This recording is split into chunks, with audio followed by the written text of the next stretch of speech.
بیان کرنے سے پہلے میں آپ کا شوق دیکھ لیتا ہوں. جی چاہتا ہے حج کرنے کو؟ بولے نہیں. اللہ آپ سب کو کروائے. حدیث یہ کہتی ہے جو شخص گھر سے نکلتا ہے مسجد کی طرف لا يريد فيه الا ان يتعلم خيرا او يعلمه، اس نیت سے نکلے کہ میں نے مسجد میں جا کے کچھ سیکھنا ہے یا سکھانا ہے، تو کیا ہوگا؟ فَأَجْرُهُ كَأَجْرِ الْحَاجِّ الْمُحْرِمِ.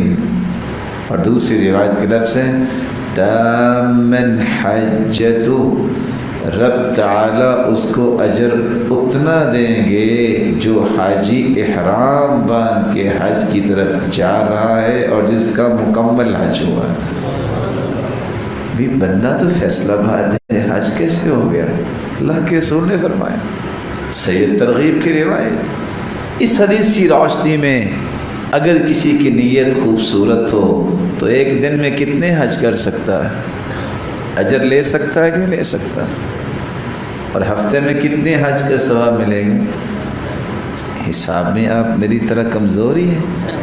ایک ہفتے میں کتنے حج ملیں گے؟ اور مہینے میں ماشاء اللہ.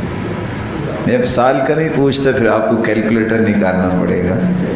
یعنی آپ سوچ سکتے ہیں کہ میرے رب کی رحمت کتنی وسیع ہے کہ رب تعالیٰ نے اپنے پیغمبر کے ذریعے کتنا احسان اس امت پہ کیا ہے. اگر آپ یہ کام کر لو تو آپ کو اتنا بڑا انعام ملے گا.